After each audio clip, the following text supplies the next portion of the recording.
My man, Chris. Yeah. I'd like to welcome you, man, to another episode of How I Came Into the Truth. Praise God. Yeah. Yes, sir, man. So we took a little hiatus from it for about 5 or 6 months from these episodes due to different things that was going on. So we about to pick it back up. So this would be considered another what? Season? And you the first one That's to bring it back, man. So I'd like to Look at welcome that. you. I'd like to welcome you to How I Came Into the Truth, man. And thank you very much for taking the time out today, man. Thank you to for come. having me. We Yes, know sir, more than the man. lie. We need the truth. Yeah, absolutely, man. Absolutely, man. Yeah, praise So God. let's just take it back to the beginning, man. All right. Where you originally from, man? I'm originally from Richmond, Virginia, Mm-hmm. but right there, my family moved up from New York. 'Cause most of my family from New York and all that stuff. But then everybody moved down here to the South like 2003. So I've been out here since 2003. You know. So you like it down here? I love it. Shoot. I love being down here. It's Atlanta. Right. Imagine growing up in the city and I realized, dang, this city is popping. That's Right. crazy. So you came in 03 now. You came in 03 from Virginia? I came from New York, so Okay. The stories about when we went to New York from Virginia is so skewed. Some people say like one person in my family would say, "Oh, y'all went probably a couple months after you was born." Someone say y'all did a year in Virginia, and then after a year y'all went up there, or some say y'all did 2 years in Virginia, or y'all just went right after you was born, you went straight up there. I can't even tell you. All I know is if I was in Virginia, then I was in New York, then I came straight down here. But I know, okay. but I know I at least was in New York for at least a year. I don't know how long I was in Virginia. I can't even say. Okay. So you say you came in 03? Yeah. So you what? So you like 22 now? Yeah, I've been here for like 19 years. So he's like 3 years old when you came. Yeah. So really you. Yeah, I'm really It's familiar. like you're native now. Yeah, I'm a Oh, native. okay. Yeah, Okay. Shoot, Okay. did a hell of 18 years. I had a kid with Atlanta. Right. Yeah. So how was it coming up, man? Like, you had. I see you have 4 siblings, right? Yeah, I'm the youngest of 5. Oh, you the youngest, right? Yeah, I'm the youngest of 5. Oh, okay. Did you were you like the run of the bunch? I was the darkest. The darkest? Yeah, everybody else was light skinned. My sister kind of got a little bit of color, but she's kind of like your color, like your complexion. Uh-huh. But I was the darkest one. So I grew up blackie, midnight, under the bed, closet, pitch black. So I don't know. It's just whatever you think of, that was me. You got a different daddy? No, it was crazy. No, I'm saying, was that the joke? You got a different daddy? No. So me and my sisters have the same dad, but me and my oldest brother, he had a different dad. Uh-huh. But it's crazy because his dad is dark skinned, right? And my dad probably like a little bit lighter than you, and I come out like this, and my mom high yellow. So it's like, who my real dad? That's what I say. Yeah. Did they bother Yeah, you? they always say that. They always say they got me paying 15 cents for them Eyes of the Angel commercials. The what? You know, they brought me from Africa. They're like, we got you from Africa, paying 15 cents a day for you. I was like, dang. Oh wow, That was that's hurt. cool, man. You Well, know what I'm that's, saying? that's being the Yeah. younger brother, right? Yeah. That's what's up, man. Well, so coming up in a household like that, you know what I'm saying, being a younger sibling. Now, all 5 of y'all stay in the same house? Yeah. Okay, so just coming up in a house like that, was it mainly for you having to grow up fast, or were you still kind of, were you protected in a sense?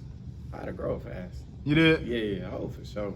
Why? Because you have a household for everybody being older than you? I don't know how to explain it. Kind of probably like that, because my mom was like, if she wasn't working, she was there, but she wasn't there. You know what I'm saying? What if she, because I remember she was drinking a lot when I was younger. So it was like, she was kind of drunk, but not like drunk. She wasn't acting drunk. Well, she drunk, drunk act. But it wasn't like belligerent or whatever. So everybody kind of had to raise themselves in their own way. You know what I'm saying? She was there, but it was kind of like, all right, well, these are the kind of the guidelines. So, you know what I'm saying? Just kind of stay within it and you straight.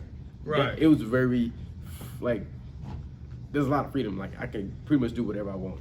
Mom was just say, you can do whatever you want. As long as you get there, you have a way back, I don't care. Well, let me ask you something now, and you don't have to answer if you don't want to, but just coming up like that, because I know, I'm sure moms wasn't bad. No. But how was it in that type of environment? You know what I'm saying, as far as the drinking is concerned, and you mainly being left to fend for yourself in a sense. Oh my God. I mean, you Like, said dang, it. no one ever asked me like that. Yeah, you can't just like expect me to brush over that. That's what I'm like, but yeah, that was just it. That was normal life. Right, I mean, it was just normal life. Like, it wasn't. I knew, like, okay, this wasn't normal, but it wasn't like, oh my gosh, this is terrible. It's like, oh well, I'm not finna dwell on the fact that this is not normal. It's like, I'm just gonna have to just work with it. And I kind of started taking pride in it. It's like, okay, well, other people got this upbringing. I'm happy I'm in this one because, you know, all I know, I can't change it. Right. You know what I'm saying? But it was different. You know what I'm saying? Now that I'm older now, it's like, whoa, this is, for lack of a better term, is really messed up. Oh, wow. You know what I'm saying? So it's like, that's why I'm different now. Like, when it comes to like my nieces, my nephews, you know what I'm saying? That's why I'm so active in it, like on them. But it's like, for me, but growing up, I was like, it's whatever. It's just like, you know what I'm saying? It's just, you don't know difference until somebody tell you it's wrong. Right. So I was right. It was just, oh, okay, cool. Right. Well. So you did say coming up, you just you assumed you were bad, right? Yeah. Do you think that had an effect on it? Yeah. Oh, definitely. Because when you say bad, like what do you mean bad? Like I mean, just every time you turn around they calling Chris, or bad as in when you got to a certain age you getting in trouble in school, going back and forth to jail. And bad in what sense? I mean, I never went to jail, but I did have run-ins with the cops. Like, they was like, for example, if anything got broken in the house, I was to blame. Of course, you're the scapegoat because you're being the youngest, right? You know what I'm saying? You can't necessarily defend or make your argument, you know what I'm saying? But outside of that, like, I was, like, there was no man in the house. So, me understand now you need a man because established law and order in the house. There wasn't that. Like, I remember being told, all right, Chris, it's gonna come to a point where you and mom gonna go at it, so just expect it. You gonna see for who she really is. Tight tip. So I'm expecting that. So as I'm growing up, instead of most people have like kind of respect for my mom come at me, I'm coming right back at her. She gonna throw low blow, I'm throwing low blow right back at her. So like, that's now when did this start? What age was this? Ooh, the arguing? I don't know. I can't like 12, 13? It's probably like 12, 13. By the time I'm already kind of been bad. Like, I'm already doing my own thing. Like, I'm making bow and arrows. I shot the neighbor kid with a makeshift bow and arrow, bust his head open. I set trees on fire. Almost got taken to juvie for that. I was fighting a lot of kids, like, whatever, like, I got so bad in that sense. Yeah. So more like that's more like resentment, and if I don't know if it was resentment. It was like I was just kind of just doing stuff, you know what I'm saying? Because there was nothing else to do. Like, you know what I'm saying? At home, I mean, even though at the time growing up, we have internet.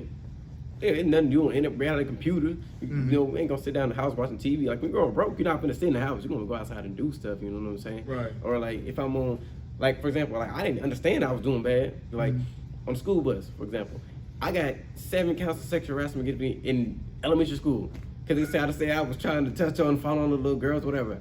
I didn't know I was following on them. I was just doing what I seen, what was shown to me, you know, from my siblings when you were on the opposite sex. Right. Well, at least it was opposite sex. Yeah. Like, they don't have alternative school for elementary school, but they told me you got one more kid when you out here. We're going to find a place for you. I'm like, dang. Well, that you know, I mean, I shouldn't maybe put this on camera, but I guess I will. But when I was like in the 5th grade, you know, I got in trouble for that too. Yeah. And my daddy beat the living hell out of me. Yeah, ain't nobody beat me. I came home. I remember I came home and then mom was like, "You want a whipping or you just want to go punish me?" I was like, "I'll take the punishment." What was the punishment? Nothing. The literally next morning, I went out with well, he like read it to us, but because he was staying in the house with us, went out to the movies or whatever. It was nothing. I ain't even get in trouble. There was no talk or anything like that. It was just, it was whatever. Right, so you was kind of like really left nothing. It was didn't care. Well, you know what that does. If it ain't no, like you say, spare the rod, spoil the child. Yeah. You know what I'm saying? No, I got tired of being beat. Like they. No, I'm saying, but when you spare the rod, like when you don't beat the child, then or chastise, then you should expect. Whatever actions you was doing, burning up stuff, doing this, doing that, like if it ain't nobody there to correct kind it, of check you on that, because that's what children do. Children gonna be children, you know what I'm saying? Exactly. That's just, you know, that's a day in the life of mostly young men, man. You know what I'm saying? Who just got like a whole lot of balled up energy, and it's not directed in the right place. Exactly.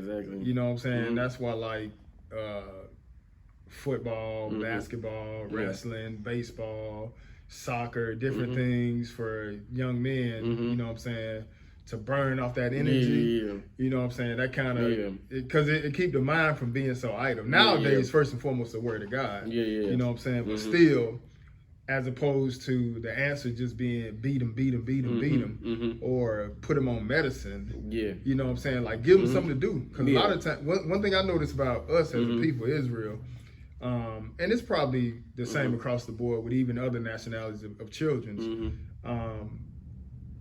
kids have a lot of energy. You know what I'm saying? And if you don't direct it in the right way, man, you're just gonna be labeled as bad. You're gonna be labeled as he ain't got no control. They always getting this stuff. But as a parent, or as, you know, whoever's in charge, the adult, they have to like direct that child. You know what I'm saying? So it's almost like normal in a sense. You know what I'm saying? Like you went out and shot nobody up. You know what I'm saying? I almost set the hotel on fire, but you know what I'm saying? It was like, it was just what it is. Right. And I remember that I was like, dang, I already set all these trees on fire. It was always for the catch in the next house. And I remember like I don't know if it was Mexican or whatever, but my Mexican neighbors, they was like, Chris, you did that, right? And they knew it was me. I was like, no, I didn't do that. I didn't do that at all.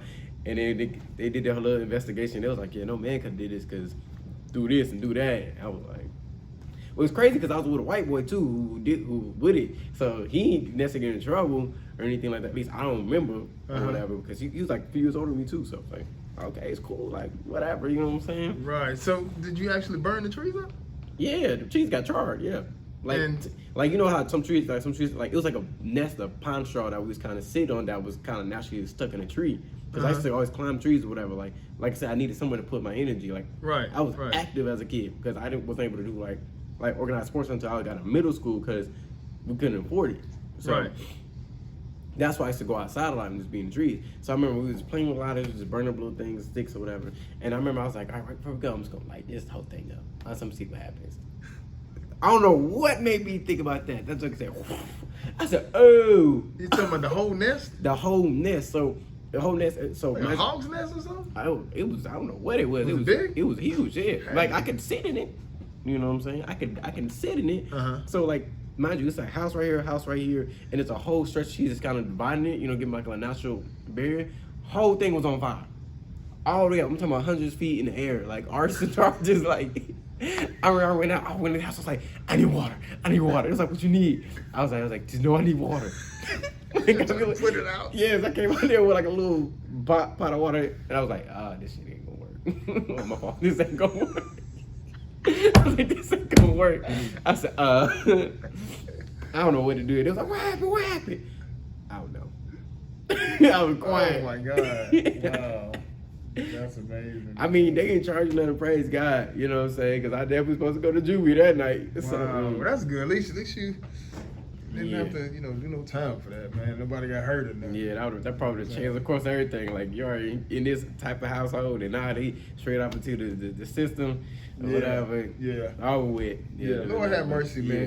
Because now I saw that you say you were able to adapt in certain situations, like a chameleon? Yeah, is that what you mean? I'm a chameleon. I wish it was something more like mentally, but I'm more like a chameleon. I can adapt to different vibes or environments, whatever. You know what I'm saying? Because I feel like that's what I had to do. You know what I'm saying? Like as a kid, you can't necessarily be a kid when you're hanging out with your older siblings. Like for example, my mom used to always send me out with my older sister, and she like, oh, if you want to go out hang out with your friends, take your younger brother with you. You know what I'm saying? You know, my mom be at the house.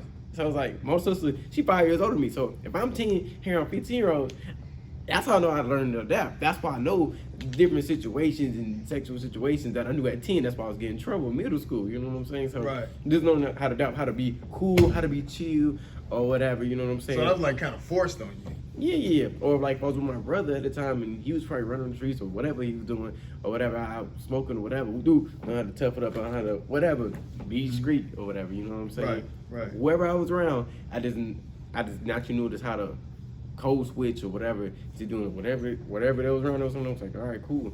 It's kind of, I guess, fit in and kind of just fit the mode. Yeah. So y'all had like any male figures? Not talking about pops. But I'm just saying like uncles. Granddaddy, because you had your brother, right? How was your brother? My brother was 9 years older than me. Yeah. 9? Yeah, yeah. Whoa. He was born 91. I'm born 2000. Oh, so you that young, much younger than him? Yeah. Oh wow. But is he the oldest? Yeah, he was oldest. Yeah.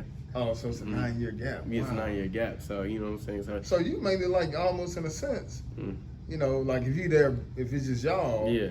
So it's really like as a kid, you really got to kind of learn along the way. Yeah, literally. You know what I'm saying? Like that's something I'm so observant because as a youngest, like you kind of learn to observe and watch what people do. You know what I'm saying? And see how they act and when everything and kind of even just to that. So if you at the time you was kind of running on the streets or whatever with the whoop, and I remember cause, like I have a lot of energy. Even now I still got a lot of energy.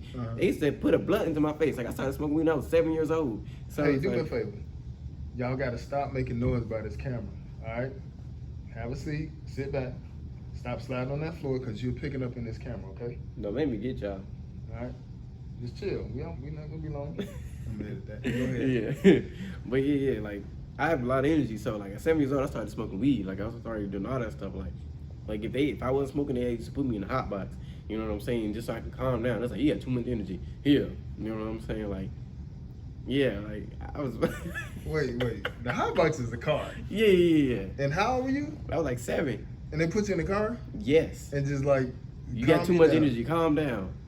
Wow. Yeah. Because I used to the way it's trying to burn my energy, I used to like wrestle with my pillow because I used to watch wrestling growing up. I still watch wrestling now. Whatever. You know what I'm saying? Find something to do. You know what I'm saying? I'm bored. You know what I'm saying? I ain't got no toys. Let me ask you something. I mean, yeah. Now, how? Who was the ones that was going to church as a kid? As a kid, because you say you didn't grow up in it, right? But it was definitely people around you. My mom, she grew up in like how church here, like some kids, like some of the older people, they have their kids kind of growing up in the church, like they'll be here all day, right, to the sun going out. Because my mama's people, they was preachers and pastors and all that. Oh, stuff, okay. So she grew up in that, you know, all day, everyday church, Sunday, whatever. Because like mom says, like this kind of like the church she grew up in when she was younger. But she didn't take us to church herself, you know what I'm saying? Oh, okay. So she was like, you know what? I'm just gonna tell you how to love God, yada. Right. You know what I'm saying? Right. That she said, okay, well, my job, y'all ain't gonna depart, so it's in God's hands, you know what I'm saying? But nobody was like, really, go to church. Like, we never went to church. I can say that right now. It was only a few times where we actually decided, okay, we're gonna go to church for hot second year. We probably go for like a hot season, and then we'll leave. Okay, well, in addition, you know, just adding on to this, to the conversation, how is it that you end up being somebody, I guess, in high school that carried a Bible around all the time? Oh, we really started middle school. That's when you started carrying. Yeah. So what was the transition from you know, I guess, kind of being, you know, the 10-year-old or the 7-year-old having to grow up and kind of being with the older ones and stuff like that, to carrying a Bible in middle school. What happened to make you do that? So I remember, I think I got like injured or hurt, like playing football or something like that at school or whatever. And I remember I was with my brother at the time. I was staying with him, you know what I'm saying. And I remember I think I just seen like a Bible or something like that, and I was like, I'm just gonna read it. Like I just sat down and read it, and I read like the first 15 chapters of Genesis, like straight. And the next time I finished it, Genesis, and I was like, I guess I'm just gonna keep going. So I was reading, I was like, oh, this is pretty good, pretty interesting. Hold on, so this is what you decided doing after you got hurt? Yeah. Now I was sitting there. I was like, all right, cool. You were just in the room? Yeah, I was in the room by myself. And your Bible was there? Yeah. And you decided to pick it up? Yeah. So read it. So this right here has that led to you keeping that Bible on you? Yeah, I just started keeping it on me. Yeah, literally. I was like, I'm just gonna keep it on me. I was like, all right, cool. You know, so you walked around with the Bible? Yeah, I had the Bible. All the way to high school? All the way to high school. When I all the way through high school, I think I stopped probably around somewhere my sophomore year. Because I was like, listen, I'm not really reading this little small small Bibles, orange with the or Psalms brown. and Proverbs. Yeah, Psalms, Proverbs, and New Testament. Yeah. I was like, I know I'm not reading it, and it's getting all jacked up. I got tired. I started feeling bad. I was like, this Bible getting all jacked up, and I'm not reading it. People are thinking, this boy is, he opening up every 2 seconds again. And I wasn't, at least not at that time. Like, middle school, like 7th grade, I'll pop it open, you know what I'm saying? But, like, I just had it on me. Like, I always had a Bible. And people knew I had a Bible. It's like, because you got a Bible on me, let me see it. I'm like, Wow. Oh man. Yeah. They knew I was good, and I used to say, I was like, yeah, I'm probably gonna be like a preacher, a pastor when I get older or whatever. Because I was like, I knew there was something about it. You know what I'm saying? But it didn't necessarily resonate to me until as I got older. You know what I'm saying? But when I got in high school, I started realizing like I kind of do got a relationship with God. You know what I'm saying? I always pray, always talking to God or whatever. You know what I'm saying? So it was like I knew there was God. I firmly knew there was a God. You know what I'm saying? So what made it? What made you? Like you say, you knew there was something about it, right? Yeah. So at what point did the Bible resonate? Like for example, like at what point did it go from just carrying it to like it's just something about this, man? You know what I'm saying? Because eventually it led you here. I'm gonna get to that, but still. Before I got to this point, but before I started taking a little more serious, I don't know. I think it was I used to struggle watch porn and all that stuff, so I used to feel guilty and bad watching that. So like I was like, since I feel bad, I gotta pray, I gotta get right. And I used to feel like God used to speak and talk to me. I remember one day I was laying down in my bed and someone was like, Chris. And I was like, look up, I was like, who's that? Somebody called me. Like, there's no way upstairs but me. All the doors open, whatever. All my family downstairs, I know their voice. So, wasn't that? What myself was thinking that? It said Chris Christian. And I was like, oh. What? I was like, oh, what is this? Like, I'm 13 at the time, so whatever. So I was like, all right, cool. So like I think that really sparked it, and I was like, all right, let me just start praying every day. I mean, I had this whole prayer. I used to pray, thanking God for everything. So that's like an hour and a half long. My knees were I was so tired. Like God, I'm tired of saying the same prayer every single day. An hour and a half. Hour and a half. I felt like I was a Muslim. Tired. I'm like, oh man, I gotta go pray, y'all. But my mom kids was like, you listen, you ain't got to do that. God know. Man, he's like, that's not the way he wants you to do it anyway. When would you do it? Like in the morning or something? I'll do it at night, probably like between like 7 and 8 o'clock. You know what I'm saying? It wasn't like you outside playing with your boys. I gotta go pray for an hour and a half. Go back outside. But so it's like since I started, I feel like feel his presence around me or whatever. Like that really started to build and grow. So as I started to pray more and really like trusting God, like I wasn't really getting much understanding. Like I read enough of the Bible where I know like, oh, he's talking about this, he's talking about that. Like I knew more than the average person who I was around. I knew way more than them. So they used to come and talk to me like, man, I feel like these demons on me, Chris, you need to pray for me or whatever. Like I was. And all this is because you just reading the Bible and praying to God. Just praying to God. Yeah, reading about praying to God or whatever. So and it just kind of just kept out here. So by the time I was like 16, I think that's when I knew. I was like, yeah, like I'm a Christian. Like I would say right then, yeah, I'm saved. Like, you know what I'm saying? I talk to God. God speak back to me. I used to go on long walks in the dark. Like whether it be 9 o'clock or 12 or 3 something in the morning, while walking around the neighborhood. Even I wasn't in my neighborhood, I used to go out walking, just praying, talking to God for hours. You know what I'm saying? Down the street. You know what I'm saying? And this is when black people getting killed for no reason. So were you like looking for something specifically? Like not. I mean, of course you praying to God, but like was it a form of emptiness or something, or like were you trying to figure out life? You know what I'm saying? I think it was like a God for me. You know what I'm saying? Like it wasn't like I necessarily felt empty or nothing like that. It was just like I know God is here and I recognize it. Like this person. So I always say like this: if I want to go to heaven. Because I think I go to heaven, right? Right. I was like, how can I go to somebody's house if I don't know them? If I don't have no type of relationship with them? Like that was my thing. I used to tell people that. I was like, so you think I'm gonna go to heaven and you even know God? You don't talk to him, you don't know the word. How does that work? Generally. Wow. You know what I'm saying? Like that was my thinking. So I was like, you can't go to nobody's house unless you have an established relationship with them. So that was my thinking. Like I'm gonna have a relationship with God, I'm gonna talk to him, and like it was genuine. Right. So like that's why I was seeking God. So every year. Like when it be a new year, something like that, or my birthday, I'm like, God, please help me to continue to go closer to you. But you know what, man? And one brother said something on an interview. I interviewed him a while back, Brother Jediah. I interviewed him a few months back, and you're the second person I heard say something in this vein. And what he said was, you know, when I was kind of asking him what would be his advice for people that are trying to, you know, embark on this journey, just getting started, you know what I'm saying? And what he said was, you know, why don't you spend time talking to God? You know what I'm saying? Like spend time praying. You know, how you how you your friend, but you don't even talk to him? Yeah, exactly. You know what I'm saying? So for you to Mm-hmm. say how he gonna let me come to his house and I don't even know him. Yeah. You feel what I'm saying? Mm-hmm. And so you like the second person I heard say something similar to that. Yeah. And that's very wise. Even though we know it's not no personal relationship, but being obedient to his law, keeping his commandments, because he said those who say they know me and keep not my commandments is a liar. You feel what I'm saying? So it's almost like, you kind of knew that might have been like a common sense thing. You know what I'm saying? Yeah, exactly. Yeah. But so that's what's up, man. Well, praise God for that. Praise God, because that was like big for me, because I needed it. Because at the time, like I always felt like I always struggled like with being alone. You know what I'm saying? Like that was like the hardest thing for me, because it's like I wasn't, my family, like we not as tight knit as everybody else. Like I used to be envious of that. Like so I used to try to run and try to get into other people's families or whatever. That's why I'm so cool. Like if I see somebody on their family, I'm like, oh yeah, family, whatever. Because I'm a pro at that. You know what I'm saying? But my family, we never been like, we don't hug each other. We working just so you know.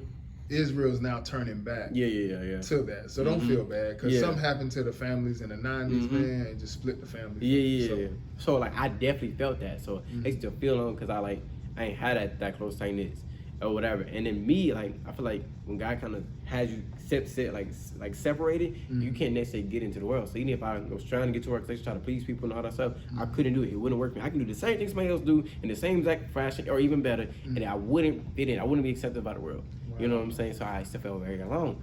So like I think that really so a lot of times I just go to God, I just tell him like, this is how I feel, God, like just lay it all out to him. You know what I'm saying? Wow. You know, like kind of like how David be in the Psalms. He just tell God exactly how it is. He don't hold back. That's amazing, though, man. I find that really amazing, because not even coming up in the church, man. You know what I'm saying? Like now I did say you did like 1 or 2 life groups. And we'll discuss that, but just not being the average, kid that grew up in the church Sunday through Friday, doing it again Sunday through, because they weren't going on Saturday. Seventh-day Adventist, but Sunday through Friday they had church.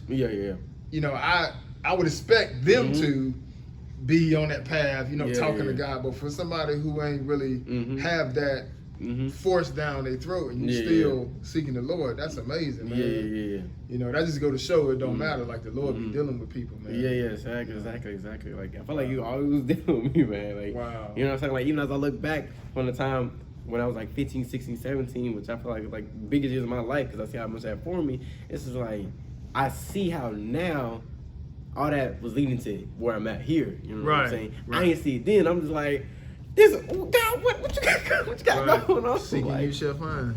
Tearing me up.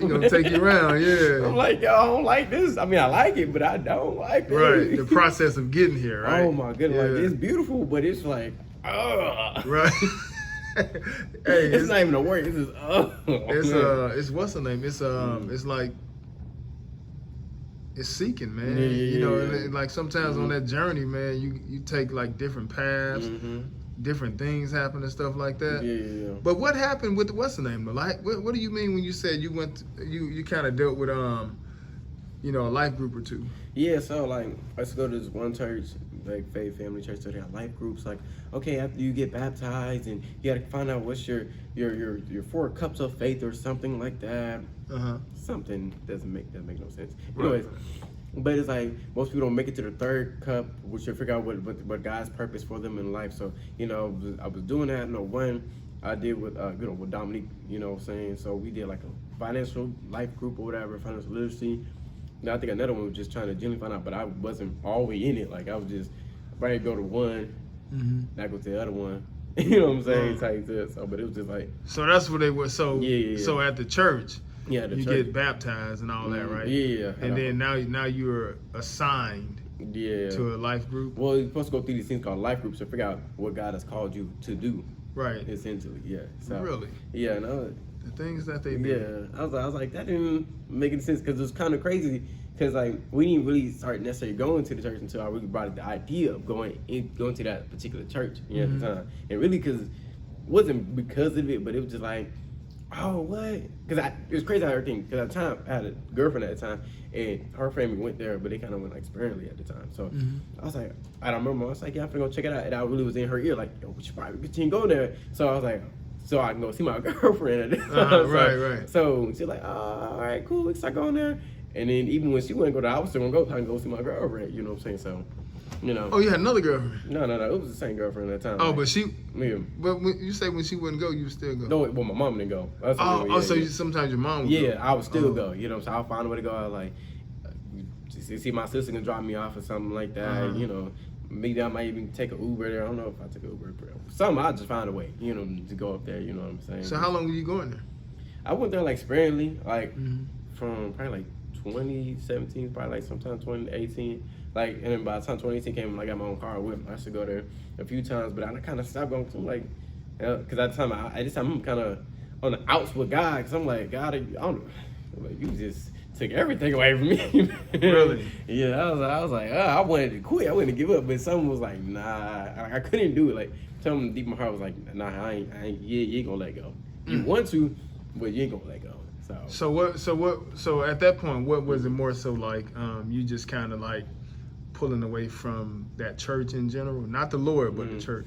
Well, I mean, necessarily the church, but I feel like at the time it was more like I was trying to pull away from God. Cause I was like, I'm watching you take everything that I feel like I try to get to, or well, now I know that He gave to me. You know what I'm saying? It's like, what's going on? Because I know I was trying to get away from God, and so like for a good period of time, like I was a good boy, like especially when it comes to, like women or whatever will do. Because I'm raised by girls, so I got to I can understand where they're coming from. You know what I'm saying? Being raised by women, but I didn't care about none of that. I was a dog. I didn't care. Like, I was out there. You know what I'm saying? So you was trying to lead God. Yeah. And He was just messing things up. Yeah. Well, after everything started messing up, that's why I wanted to leave. But it was like something in my heart was like, nah, he ain't going nowhere. Right. Wow. You know what I'm saying? It's like you're in a relationship with somebody. Yeah, you mad right now, but you ain't going nowhere. That's exactly how I can play it. When God said you his wife, he's like, you ain't going nowhere. You just mad. But what happened? What happened to this point? Because now I know you went to school, and your girlfriend was best friends with Dominique. Yeah, with Dominique. Right? Yeah. So I think in between that time, you more so might have seen the walk that she was on. Right? Yeah. So like, I remember because they was best friends at the time. So like, if I wanted to go hang out with my girlfriend, Dominique had to come because parents is like kind of, well, I'm not saying strict, but these good parents like, I'm not finna go out there. Just let them you know go. what I'm saying? Like, we 16, 17, 15 years old, like, it's that age. You're like, you already know what's gonna happen if you get along. You know what I'm saying? Right. So it's like, yeah, go ahead, take your friend with us. So I was like, we're gonna go on a Saturday. I was like, oh, we gotta wait till Don't get back to church on Saturday or whatever. So I'm like, oh, she go to church on Saturday, like 7-day Adventist or something? You know what I'm saying? Like, all that stuff. But I was like, nah. So when Dominique, a few times she would come to like the Sunday church that was at, whatever, and like, we kind of would just speak on it a little bit. I was like, I didn't know too much, but I can kind of tell that like Dominique was walking a little bit different. Like, I was like, I was like, whoa! I was shocked to see. I remember shocked to see how like knowledgeable Dom was like in God. In the Word. Wow. Yeah, because I was like, I didn't meet nobody else who was kind of on my level when it comes to that. So I was just kind of be like the most spiritual person at that time, like in the group or whatever. But Dom was kind of like on that level. And I was like, dang, that's kind of shocking right there. I was like, girl, what you got going on? Your friend. Right. Why she don't know this? Yeah, like, what's up? You know what I'm saying? So, or whatever. So that kind of. It stuck with me. Yeah, it sparked with me. You know what I'm saying? Like, I never was like against it. You know what I'm saying? Because, me and my girlfriend at that time, she was like, yeah, she just be at it all day, every day, yada, yada, with the wood. Like, kind of, not necessarily down speaking on it, but she's like, I'm not messing with none of that. Right, so even though she tried to, it's almost like you bookmarked it. Yeah. Like it's something about something made me bookmark it. Yeah, And I said, I'm like, what in the heck is that significant in my mind? And this ain't. Like, I just knew, like, I was gonna be around Dom more than I was gonna be around her at some point. Because even when we was doing a life group, I was like, why am I doing a life group with my girlfriend's best friend? And I'm not doing this with my girlfriend. You know what I'm saying? And it was crazy because when me and her were together, we was like, oh, I was like, yo, can we pray together? Read the word together. And we tried doing that, but it wasn't always into it. You know what I'm saying? Like I feel she really wasn't feeling that. She really wasn't feeling it. You know what I'm saying? So I was like, yes, you do it. Whatever, cool. And we're like, oh, you want to pray together? She's like, no, I'm just going to go ahead and pray for you. A little later, all right, did so. I'm like, let's do this together. You know what I'm saying? Right. Because I'm not saying, I was like, because my thinking is, okay, girl, first love type tip. We gonna get married. So, but only way this gonna work. If we go to God with it, we gotta come. Yeah, That's the only way. Like that was my thinking. You know what I'm saying? Right. Got other plans. So, so when I mean, but the mindset was right. Yeah. I mean, even at that time, you know what I'm saying. Even though the young lady wasn't on it, you still had the right mind, to know that if this is gonna work, we gonna need God. Exactly. You know what I'm saying? So that's a blessing. Because at that time, I perceived that we were wanting the same thing. So, but even as like going through the whole trials of having that relationship, and then that relationship then coming to an end, that's how I was like, I was like, oh man, because I ain't never been through nothing. I was like, this hurt, like this is pain right here. So that's when I was like, all right, God, I know you're there, but I'm finna go. I'm finna go do my thing. You know what I'm saying? Like with most of the different girls or whatever. I remember from the day that me and that girl broke up, I already had another girlfriend and I already cheated on her that same day. Like so, I was like, dang, like this boom, boom, boom, boom, boom. Like it was just her. Right. I had like 5 of them, 6 of them. It was just up, and I had a car. I finally had some money. Like you know, like we grew up broke. You finally got your own money, got your own car. Yes. Right. It's like, oh man, the world is my oyster. This is what, you know what I'm saying? Right. And I didn't have much confidence at the time because I didn't used to dress nice, you know. But so since I'm my own man, I started to dress a little better. I was like, oh, all these girls I always thought was pretty noticing me now. Oh, right. Now we in women were definitely my downfall. You don't, what's the name? You really don't find yourself out till you get older anyway. Exactly, you don't really, you know what I'm saying? Just doing whatever. I'm living with girls and all this. So like, I'm living with one girl. She's not even really my girlfriend for real, but I got a whole nother girlfriend I work with, and I got another one at school. It was just whatever. But I never lied to them. They always knew what was going on. So like, I knew I had to be truthful. Like, I'm not gonna lie to you. Okay, well, in contrast to that, now you go from you went from church to worse. Yeah. Right? So that let me know that the church wasn't offering nothing. Yeah, it was. I can tell you right now, it was about this probably the same 3 or 4 sermons the entire year. You gotta find out what your redemptive cups is. You gotta whatever. You need to be saved and nothing. Every Sunday. It was nothing. 45 minutes of nothing. Like nothing. Like it didn't take long. I realized like, oh yeah, I'm not getting nothing. Like, oh, so you knew you was looking. Yeah. Cause like, well, okay, when the times when me and my girlfriend together and we're going to church together, I'm not necessarily paying attention to that. I'm telling my girlfriend, stop messing with me while we're in church type tip, you know what I'm saying, or vice versa type tip. So I'm not paying attention. But once that ended, and I'm actually starting to pay attention, I'm like, this is the longest 45 minutes of my life. Like, we're not even doing anything. I'm just happy this church ends in 45 minutes, and I can just go back and watch Falcons play or something like that. You know what I'm saying? It's like, it was nothing. Like, I'm like, this is air. So let me ask you something. Did that cause you to wonder? Like, did it cause you to like, cause you could easily go from the church to dealing with, you know, just the sin of the world, right? You can easily go from that, especially when you get lied to at church. Yeah. So going from that to, I guess, the world. Yeah. Then what was the turning point to make you walk through these doors? So I just stopped going. I was like, this ain't gonna work. And I remember mom, she was talking about, yeah, I'm gonna go back to church, I'm gonna do all that stuff now. And I remember I went one time where and I was like, to that same church? Yeah, the same church. I was like, this is the same message. Like, and it's like probably a year from change space. Like the last time I went, I was like, there's nothing here, like at all. So it's like, but at the same time, my prayer is the same. I'm still tired of God. I'm still trying to reach out. Like, yeah, I'm out here living worldly now. You know what I'm saying? Because I'm still kind of holding on to those ways after the whole breakup is. So it's like I'm still doing that, but I'm not doing it to the same worst effect of that. Mm-hmm. But it's like, and that's other things like going on, like me running on the streets or whatever. Ooh, but I still feel God pulling me. Like, all right, come on. Mm-hmm. You know what I'm saying? So I just remember I was at home. And I would just start seeing these videos pop on YouTube. World is ending, Jesus coming back. But it's something about it, like, I used to always see those. I used to see them a few times, but I was like, we didn't really hit. But I started seeing more on YouTube because I'm always watching YouTube or something like that. Mm-hmm. And I was like, was like, this man is not lying.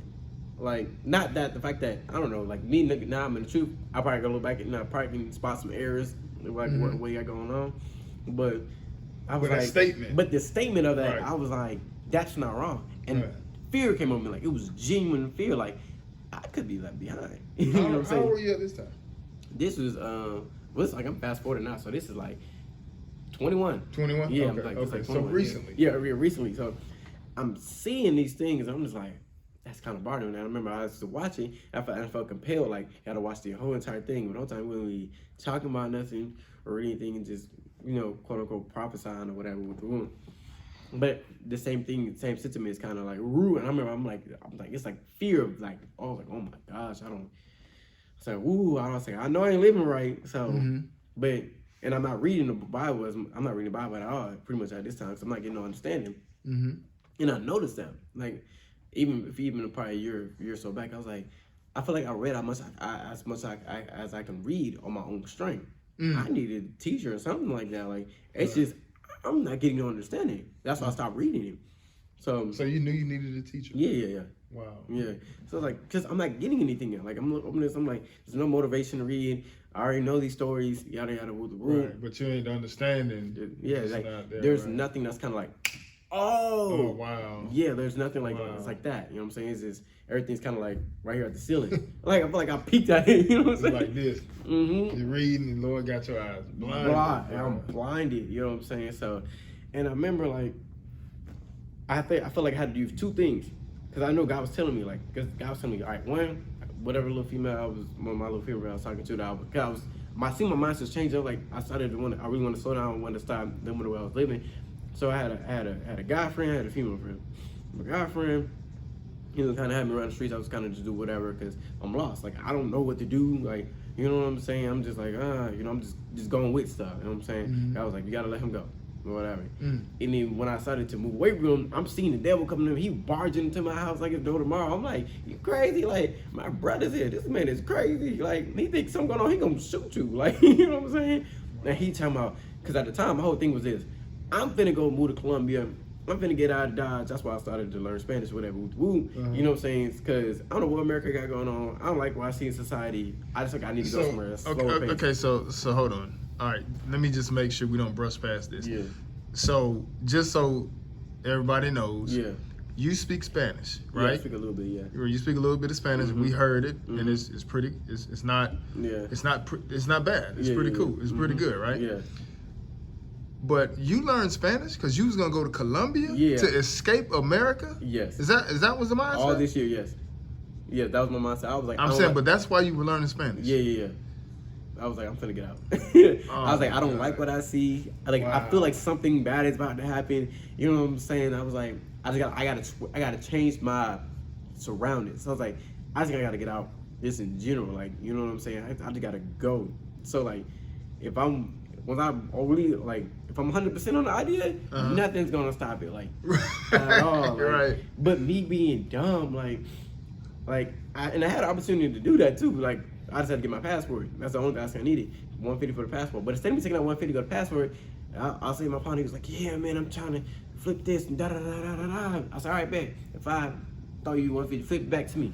Or whatever, woo. Still ain't never got that money back. But I'm watching him flip everything, and I'm just like, where my money at? You gonna bring back 1,000 or something? Like, you know what I'm saying? Right. Ain't get none of that back to his head. But when I supposed to use that for that, I could have been probably gone by now. You know yeah. Lord had other plans. Yeah. So I had to get away from that. I knew how to get away from that. I was like, this not good for me, like, at all. Like, whatever. Like, he making deals like, yo, just stick with me for 3 months. I'll need 3 months. You know what I'm saying? Because I have to drive him, take him wherever he need to go. Yada yada. So he can do what he do. And if he didn't want to do it, I'll just go pick it up myself. I'll just handle it myself. Just do everything. He was like, bro, I just need you to work with me. Yada. Like, I'm looking at him, and sometimes see, like, this is the devil talking to you. Like, it's not like he was the devil, but right now the devil is talking to you. You know what I'm saying? Because I knew like there was some impending doom coming. You know what I'm saying? Right. I'm just like, I'm like, nah, bro, I don't want to do it. No, I don't need it. I said, nah, I gotta. He's like, come on, you ain't making no money. You know nothing. I'm trying to put bread in your pocket. I'm like, thinking back now. I'm like, what that 150 I put in your pocket, you supposed to flip back to me. Right. You supposed to get that back to me in 3 days. It's been 2-3 months now at this point. Where that at? You know what I'm saying? So like, but I was like, no, I couldn't. Like, he was hitting my phone, come on, bro, come hit this blunt, come do da. I'm like, listen, I know I got a problem with smoking weed. I like smoking weed, but I got a problem with it. But even with that, like, you not even give me enough weed for me to just kind of just chill off of, you know what I'm saying? It's only like, if I'm with you, you might throw me a little, few grams or whatever, whoop. And I was like, bro, If you mess with me, you really want me on your side, you would throw me a little money, or if you're not gonna throw me the money, you at least throw me some weed, because I was hard with whatever money I'm gonna get, I'm gonna go spend that on some weed. Right. That's fine. You know what I'm saying? That didn't work out. So finally got away from him, but then I was talking to a girl, and my mindset was changing, because I'm like, I lived with this girl for hot brief second, you know what I'm saying? We get along, you know what I'm saying? But it was like, God was like, for you to get to where I need you to be, you can't be around her. You know what I'm saying? And I started, and I had very vivid dreams every night. And I remember I just had a dream about her. I was like, something not right about this girl. Like, you know, she was gay in the dream or whatever. Like, she just wouldn't come and see me. And I was like, the way she moved just wasn't right, because apparently she had liked me, but my partner had said something to her, was like, we're gonna let Chris hit or whatever.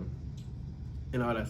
But the thing is, we never had a conversation about her liking me. She never even spoke to me as liking me. So I'm like, bro, chill, bro. You know, whatever. But she got mad at me because I didn't check him, whatever. I was like, I just left it at that, because you ain't let me know. If you let me know that you feel like that, I would have checked him anyway. You know what I'm saying? So, and so I guess that made her like start moving to me in a different way. But I started to see, like, even though she's talking like, yeah, I'm trying to grow up with God too. I was like, all right, cool, because I'm on the same sentiment or whatever. I was like, I can start sending you scriptures, you know what I'm saying? We might be able to go to church together or something, figure it out, you know what I'm saying? But it was like, everything was like, your arm's length out of reach. I can't reach you. Like, I'm close to you and I'm trying, and I know that, I mean, my mindset has changed. Like, I'm willing to settle with you. Like, that was my mindset with it. Like, you know what I'm saying? Because I see it like, yeah, we might have good kids or whatever, but all that. But long story short, it came to pass that, like, she was on the phone one day. She was like, yeah, this girl just hopped in my DM. She was trying to holler at me or whatever. I kind of had my eyes on her. I was like, hold on, wait a minute.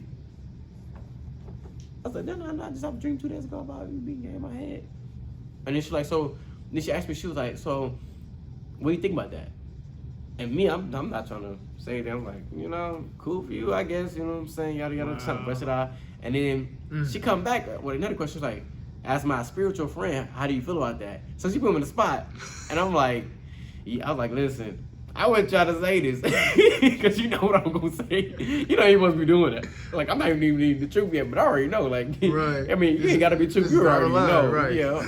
I was like, that ain't right. She's like, I feel like you judging me. You asked. I was like, you asked. Exactly. I'm like, yeah, you just asked. Wait, what do you say? Come on now. Like, and ever since then, she tried to pull away from me or whatever. And I started to see like she only wanted me because I had access to weed, access to plugs or whatever. She had like a little situation going on where she needed that or whatever. You know what I'm saying? My check, I was like, that's not for you. That ain't it. So when I finally cut her off, like, I was like, yeah, man, I cut off my plug, these number. She's like, why'd you do that? I was like, what's the problem? I was like, we cool, like, you ain't tripping, you still gonna hit me up. She stopped hitting me up all together. I was like, wow. Right. I was like, so once I took that weed away, you went away. You know what I'm saying? Right. But it just shows that you wasn't really messing with me. Right. So, but once that happened, all that passed, it was like a door was kind of opened up. You know what I'm saying? And I remember I was at home, and I was in my mama's room, and I was praying, and someone was like, contact Dominique. I was like, oh. Wait a minute. It came out like that? Like that clear? That clear. It was clear. It was like, contact Dominique. I was like, oh. I was like, hold on. I was like, God, you know what happened to me and her friend? I ain't speak to Dominique in 2-3 years. Wow. Me and her friend ain't on the best terms. She didn't want to see me. I don't necessarily want to see her either. Like, you? What? She probably, that's her best friend. You know, that's something I'm thinking like with a word in my side. Like, that's her best friend, so her best friend gonna mess with me. But I was like, you know what? All right, God, I'm gonna do it. I sent her I was like, hey, I remember you was in the word, you know what I'm saying? Like, you get, like, I know you go to church or whatever. You got like a Bible study group or something. I can join. Wow. And I was like, oh yeah, I'm sorry about what happened at your birthday party when you was 16. My fault. I ain't, kind of ruined it. I thought I ruined it, but I ain't ruined it for her. She had a great time, so praise God for that. But anyway. What, you was drunk? No, I wasn't drunk. It was just me and her best friend was arguing back. Yeah, that's right. Y'all got into it. Wow. Yeah, got into it right there. You know what I'm saying? Almost had to walk home in the dark. I'm like, come on, girl. What's wrong with you? Get together. I be trying with these females. Pissing me out. Anyway. So you end up reaching out. Yeah, reaching out. I was like, I hit the ceiling. I was like, put the phone on do not disturb. I was like, all right, God, I tried. So I was like, well, look, give me the strength. Like, even if she don't respond to me well, just give me the strength to kind of just handle whatever. Even if she respond, or whatever. It's probably like 10, maybe 15 minutes later. Hey, how you doing? Da, da, da, da. I don't got a Bible study, but this is church I go to, and da da da da, like whatever. And she see me stuff about the Sabbath and everything, and I was like, what? Wow. Now, mind you, like, wow. I've been hearing stuff about Hebrew Israelites and all that stuff, so already, but like I never kind of wrote them off my head. It was just bookmark it, like, but like God was allowing me to bookmark things in my life to, kind of to see. Right. You know what I'm saying? So, and if somebody send me something, I'm gonna look into it. Check it out, right? Yeah, right. She sent me like I think Brother Sabbath day class or something like that about the Sabbath, and I remember I was like, all right, see what you're talking about, or whatever, because she only seemed like a little small part. I see the I watched the class for like 30 minutes.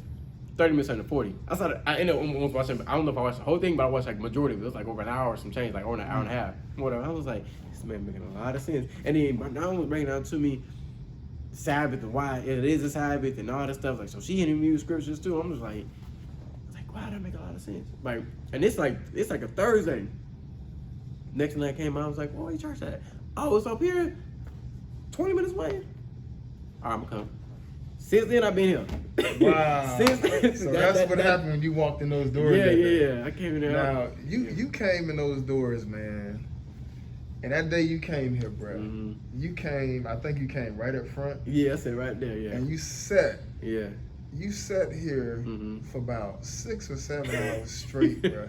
I don't even know if you went to the bathroom. I didn't. I just know that up. I saw you when sitting there, and after class, I mean, it's drawing blanks right now what happened after class. Of course, we dismissed, but I don't know if you went outside or what. I didn't even go outside, you know. I just know when Q&A started, you was still in this close or something, or where the same spot, but it was all day, man. Yeah.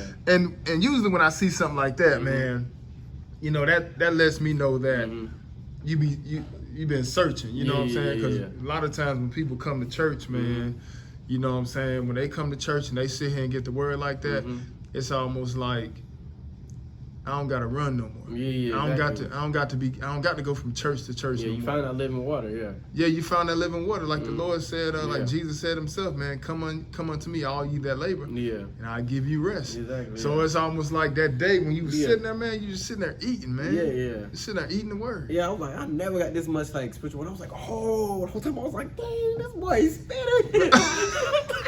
Dang. I'm like, whoa, I ain't never heard it. Like, oh, listen, I've read the wineskins multiple times. I don't know if I've probably seen a few sermons or whatever about wineskins. Don't put because that was the class. It was don't put old wine into new wineskins. That was the class. Yeah. Putting new wine in old bottles. Yeah. I'm just like, I was like, this boy going crazy. That's what you came in on. That's what I came on. Yeah, that was June 25th. So I was like, what? I was like, dang, I never it was just like, boom, here you go. And even then, like, even before I got baptized, like, it was like I started getting understanding, but when I got baptized, the understanding was like, it was it's a whole nother tier. Yeah, you're in that covenant now. Yeah, but I was like, I started to understand, I started to get it, you know what I'm saying? And then like, then hearing that we are true Israel and all that stuff, like that really resonated with me too, because I was like, it didn't make sense to me. Like the whole, you African and all that stuff. I was like, that don't make no sense. I never no desire to go to Africa. Like Africans don't claim us. And if let's put it like this: if everybody knows America was built off backs of black people, right? Why didn't Africa come get us back? Right. If you see what we just did to America, why didn't you come get it back? Right. And if that's our people, but they sentiment towards us like, that's a very valid question. And it makes sense now, right? Exactly. Because they're not your people. Exactly. Right. And they know it. Yeah. And I always heard that. Africans don't say Africans into slavery. I learned that in school. That's what they said. They said black people sold black people. When I was coming up, and like you said, Africans sold Africans. Yeah. And I always wondered about don't sell other Africans in slavery. So it was like, so who are these black people that they send? What did they tell y'all? They said Africans don't sell other Africans into slavery. Africans are prideful, especially with the people. Oh, they try to say whoever conquered people that was in there, or from maybe other tribes or whatever they conquered. Right. They done send them. That's the ones they sold off. But I'm like, that makes a little sense. But like, trying to tell us all these people got all these black people just came from Africa. That don't make no sense. Right. They don't. Right. Yes, and then you always hear that the black man was the first man. So the only person was black. I was like, explain this to me. It's not like, it just wasn't adding up to me. You know what I'm saying? And my whole thing was like, I always wanted to be something. You know what I'm saying? Like, I'm not Caribbean, or I wish I could say I was Caribbean, so I knew I had some type of heritage, so I kind of felt some type of way. It sounds appealing. Yeah. You know, I'm Jamaican, I'm Caribbean, I'm Haiti. It's like, oh, damn, I'm from America. I don't got nothing to claim. Like, that's my first commitment, and I started talking to Nate. He's like, girl, I was like, nah, bro, I'm regular old black. Like, it's just what it is. Like, I see the extent of it.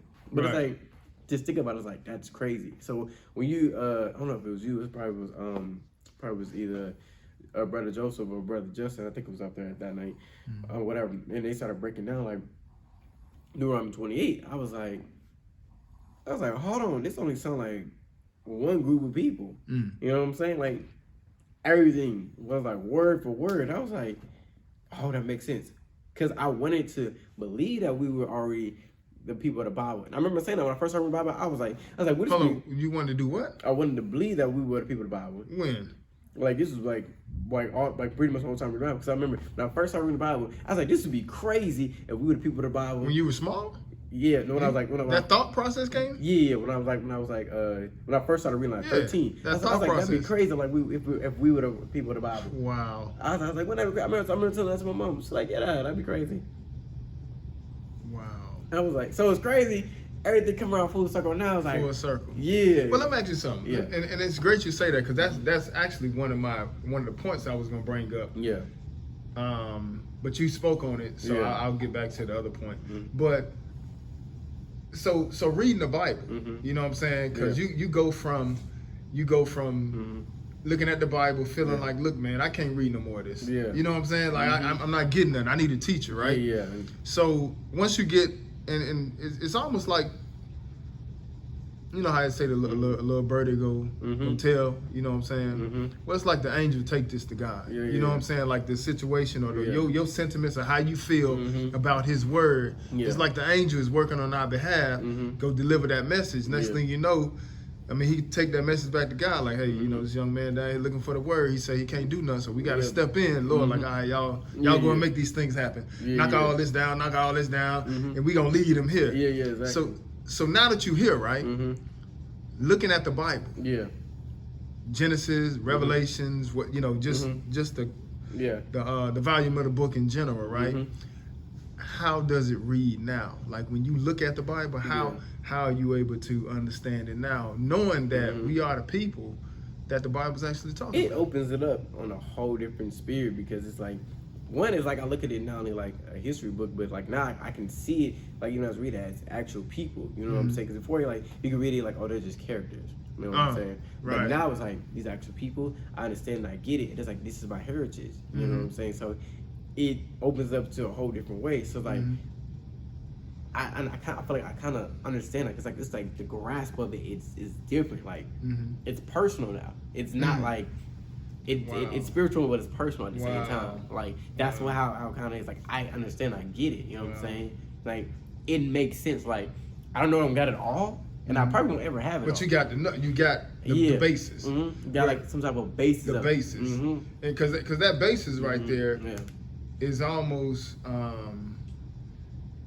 man, the magnitude of it is so much more greater than what our ancestors got when they came here and had the books taken from them. Like, they didn't know what we know. You know what I'm saying? So if God was to say that was it, that's enough, you know, it's time, you know, you can't go past your bounds or whatever, that's it.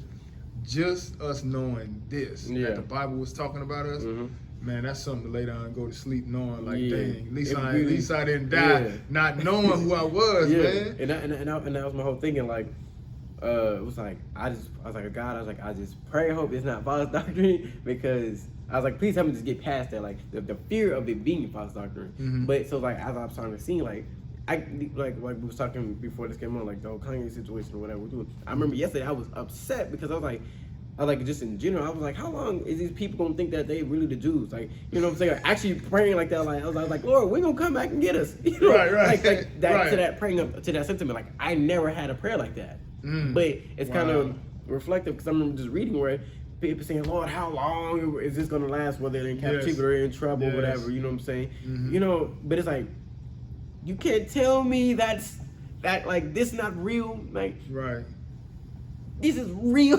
That's like, right. That is crazy to me. Like same the way they feel, the same way we feel. Yeah. So it's like, and I used to read, like, just reading back, like, just like about Israel and just how they were, like, about, like, I guess their city or whatever. Like, get us, like, deliver us, save us. Like, you see what's going on, like, because you know, like, I be on Twitter and it's just seeing all these people like, oh, they're anti-Semitic and not. I'm like, but y'all not even the real Jews. Like, what are you talking about? He said that too, didn't he? He said it. He said, like, well, I mean, he didn't say they weren't a real Jew. He just said, how can I be anti-Semitic when we Jews? Yeah, exactly. Yeah. You know? So that was like, that got me like, that kind of, like something in my spirit got riled up just seeing it. And I'm just like when did I start to begin like upset about this? Not because it's him, but the fact that y'all not even the real Jews. Somebody's stealing you realizing that your identity has been stolen. Yeah, and that's crazy because like from not having identity to learning your identity, it's like,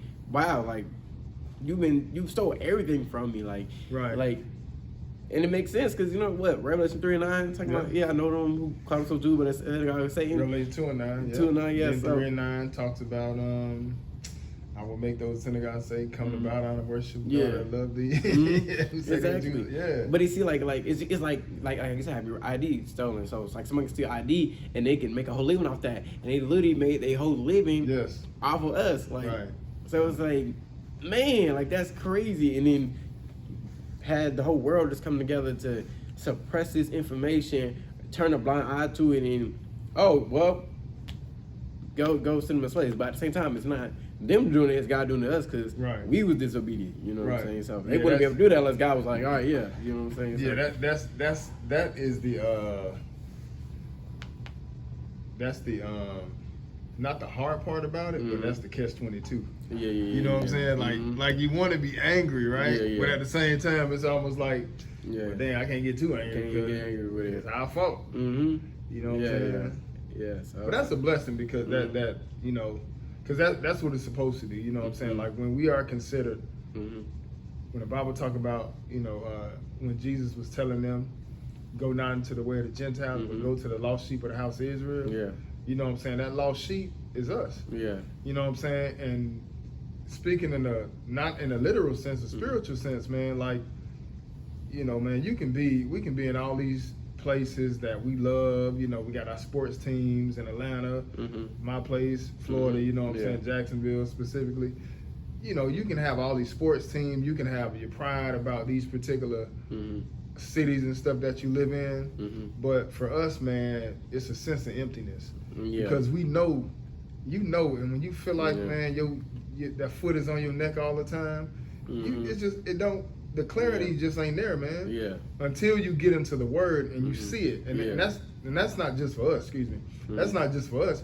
That's even for other nationalities as well because they trying to understand the Bible. And you can't. If Israel can't understand it, you not gonna understand it until the Lord start laying this thing out across the board for Israel to preach it the right way. Then you just gonna look at that Bible and you're not gonna get it. You know, so. That's a blessing in itself. Now, one thing I did want to ask, so you coming into the Word, man, you dealing with the scriptures now, keeping the Sabbath and stuff like that, you know, being zealous about the Word.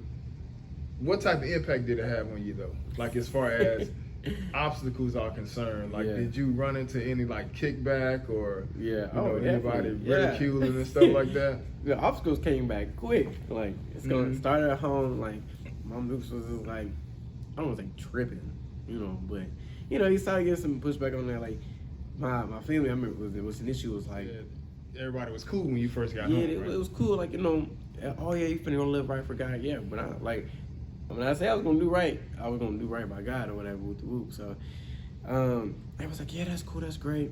But then it was like, oh, you keeping the Sabbath? Okay, cool. Whatever. So like, the more information you get, you know, you kind of want to go run and go tell people what it is. So I come back like, yeah, we probably should go keep Sabbath on Saturday. That ain't my Sabbath. That's your Sabbath. No, that's the Lord's Sabbath. Right. Here goes the problem right there. You know what I'm saying? Wow. shrimp, pork, or whatever. Well, not really. My family, we don't eat pork like that. We don't eat pork at all, actually. Shrimp.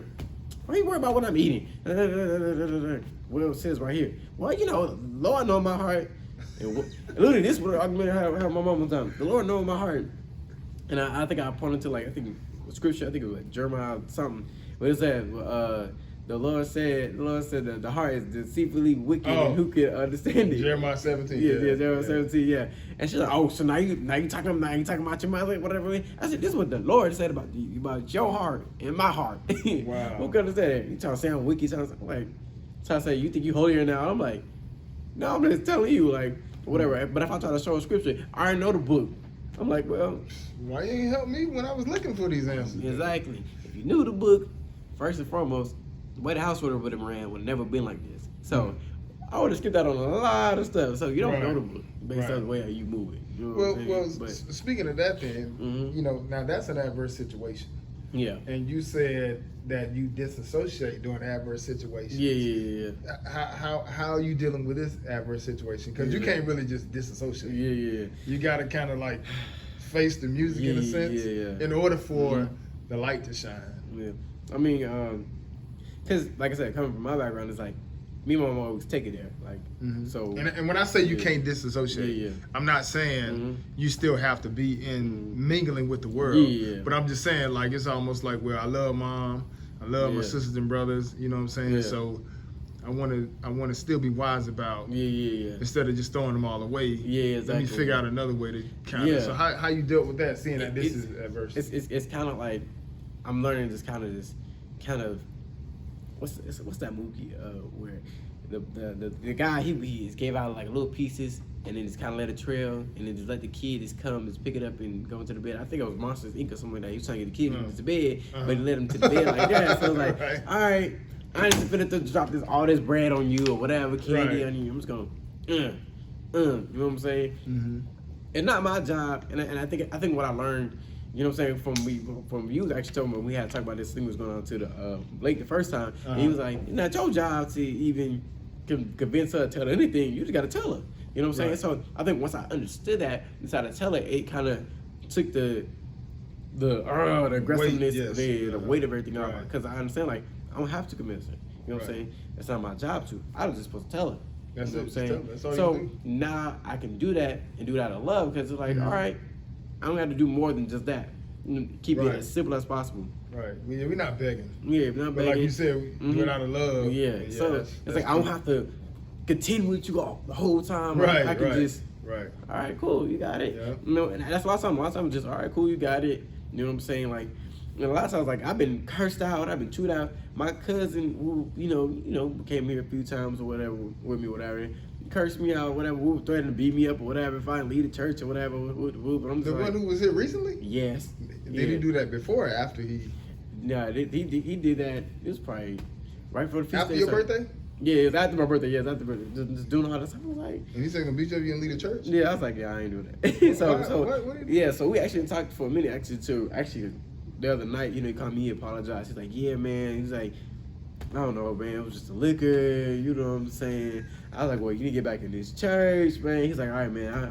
I'll be willing to come. I was like, all right, we're gonna see. Right. But he wanted me to break him down and teach him stuff in the Bible. I was like, I need a teacher. You know what I'm saying? But I was like, listen, whatever little I know, if it's in God's will, I give it to you. But if you want the real thing, you need to come to church. You know what I'm saying? But I understand, like, a lot of these battles, I ain't gotta go back and forth with this person or whatever because I just gotta tell you what's the right thing is.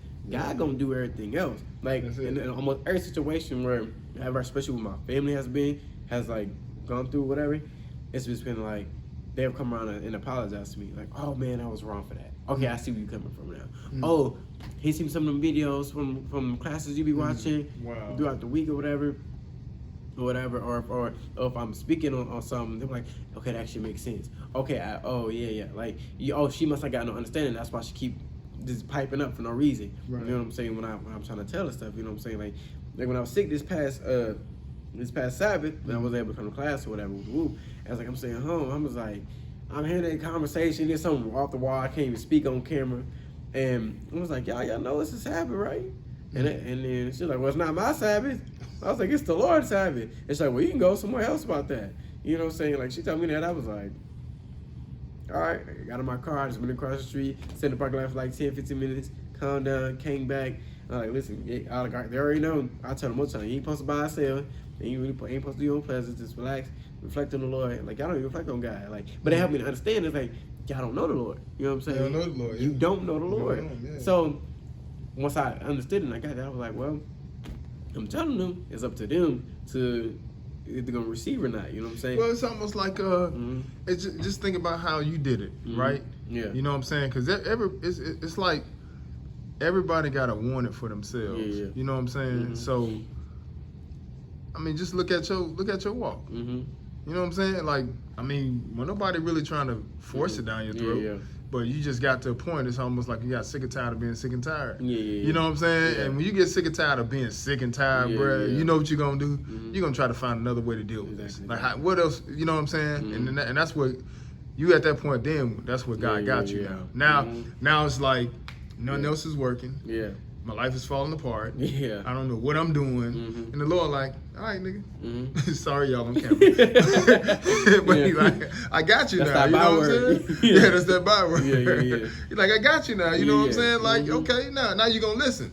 And that's just how you got to look at it. Like, because I don't care what nobody said, man. Like, just think back to Dominique, how she ain't throw it down your throat. She just lived a certain way. Might have said a few things here and there, but you know, her growing up in the Word, she know the mentality is like, look, we ain't got to. This ain't no Jehovah's Witness. This ain't no Sunday worship. We ain't no doggone Crusaders. We got something that you need. You know what I'm saying? Now, if you bold enough to go there with me. If you're willing to find out, then we'll sit down more than happily and give you the word. You know what I'm saying? But other than that, no, we gonna live our life, man. You know what I'm saying? We gonna live according to the word, and you gonna look and be like, something different about that person right there. I can't put my finger on it, but you get, something different. I don't feel like I guess the holiness or whatever kind of radiates off from because I knew something different about Dominique. Like something even back then was like, I can't see it, but I see it on her. You know So it's like they kind of see that kind of me now. You know, even my sister is like, one of my sisters like, I was probably gonna use to get your whole house saved. And I was like, let the Lord will be done, and that's it. That's the case. You know what I'm saying? Your sister said that? Yeah, one of my sisters. She say the Lord what? Yeah, the Lord probably gonna use to get the whole house saved. You know what I'm saying? She said coming that? up with the truth. Yeah, out of mouth. How old your sister? Say how old my sister? Yeah. Like 17, 18? Nah, she like. Because your brother. She like 25. Oh, you up there now, so. Yeah. She's one of the closest in age to. She like 2 years older than me. Oh, and she said that? Yeah, she said that. Yes, because she trying to come around to the word too as well. And I was like, well, girl, you need to come to church or whatever. It's like, you know what I'm saying? Because I've been sending her videos over there. Because when I first came, I was sending everybody videos, whatever, and that stuff. Nobody responded. Of course, you know what I'm saying? So, you know, it's just what it is. But I'm just like, that's what God got. You know, praise Him. Praise the Lord, man. For her to say something like that, that's big because that's almost admitting. You know what I'm saying? Like you right. And crazy. She's one of them people. You're like, oh, you think you're now? You. Well, I was like, I'm just sitting there smiling at her like, okay, I love you. Like I'm not matching your energy, and that's what I learned. Like I ain't gotta match your energy. None of that. Don't have to, man. We good. Okay. We have a good time at the feast. We have a good time on the Sabbath. We have a good time dealing with the word. So we don't even got to get. They know. If I'm not at work and I ain't at home, I'm at church. Wow. They know. Like that's where I'm at. You Praise know what I'm the Lord, saying? man. Like trying to get my nieces right with it. Whatever. Just give them a little something, you know what I'm saying? Right, so they have something, just trying to do what I can, because I ain't their father, but whatever leeway that I'm given by their mothers, you know what I'm saying? You try to put them in. Oh, and they sister, your sister is their mother. Oh, so she allows you to take them to church and all that. Oh yeah, that ain't nothing but a crack into the doorway. That's all that is. When they let you take the kids, because clearly when they trust you with the kids like that, they know what you're doing is right. Because if it was like some devil worship type stuff, where we in here killing chickens and goats and all that, they not coming. Yeah, and they two mama over here, she ain't even stepped foot in here except once to like come pick them up. So she ain't even came to class yet. I was like, yeah, we come to class when they start working on the side. Who know what might happen? You know what I'm saying? Because that's how you know she's gonna break though. At some point she's gonna break because she trusts you with them here. Yeah. You know what I'm saying? Yeah, because I know that like it gave me a lot of trust. Because like I know I'm at home, I'm a de facto dad. So it's like, you know, I see that. You know what I'm saying? And crazy. I remember God telling me that he was like, I'm gonna put them kids in your hands. Like I just wonder, like, God, why can I not move out? Like how come when I try to go work or whatever, like it just don't work out? You don't need to go yet. It's not that time yet. You know what I'm saying? For me to go off and run off without me being there. You know what I'm saying? So, but like, I'm gonna put the kids in your hands. Like he told me that a couple months ago. I'm gonna put the kids in your hands. Like, sleep with me every night. Always got one kid, at least. Yeah, teaching you, man. Like just have me right there. So you know what I'm saying. Either my kids gonna be a handful, or I just need to help them out or something like that. He teaching you that patience right now. You know what I'm saying? Because you know how we are here. In church, man. We all about. We all about. You know what I'm saying? Like the book says, it's not good for man to be alone. You know what I'm saying? So we all about. People coming together and doing it according to the word and being fruitful and multiplying. You know what I'm saying? Like that's what he says. So we promote that. We don't promote promiscuity or the divorcing or the adultery. We don't promote that. So, but you gotta have some form of patience. And understanding, not only to deal with a wife, but also to deal with children. Exactly. You know what I'm saying? And maybe that's that little segue into. I think that's what it is. I came here and like I never been to church, but said. Spread seed, multiply, like you know, like encourage that, like you don't see that nowadays. You got all these other pastors like Raphael one for example. That's a false teacher. Like you can't tell him, you can't say I'm pro-abortion. You can't say I'm being a gay pride rally. Like you was a liar. You're a liar. Yeah. I'm gonna go vote for you. You was a liar. You're a liar. Shoot, give me what's it called. I know he crazy. Just give me the crazy. We know he crazy. He said, we don't know what you doing. Like I don't think we need to have no abortion. I like you. You crazy. I like you. But I don't like you though. You a snake. Warnock. You a snake, bro. Exactly. So it's like I see right through you. You know what I'm saying? So just seeing someone else, I'm like, no, what? You know what I'm saying? But I praise God for that because it gave me understanding because I could very much be like, I still see something like some of my old friends on Instagram or whatever. And that's what we're doing. I see some of what's happening. $25,000, $15,000 stacks on the table or whatever. And I'm just like, dang, wow, that could have been me. But at what advantage? I could have been dead by now. At what advantage? You know what I'm saying? Like, what am I getting? It's a catch to it. It's definitely. Yeah, exactly. So it's like, but that appeal doesn't have no effect on me. Like, ever since I came to truth, like everything kind of just, I'm getting further and further and further away. You know what I'm saying? Praise God for that. You know what I'm saying? The Lord, like I see it now. You know what I'm saying? So it's like, God, what did you see in me that you allowed me to get it, but for other people not get it? You know what I'm saying? As a little boy, when you went in that room and decided to figure out that Bible, that's what happened. Like that mind at that age was trying to figure it out. I got like, you. It's something about this Bible right here. I don't know what it is, but it's gonna help me. It's gonna save me. It's gonna keep me. You know what I'm saying? So, well, how has speaking of the Bible since you came into the Word? How has it impacted your life?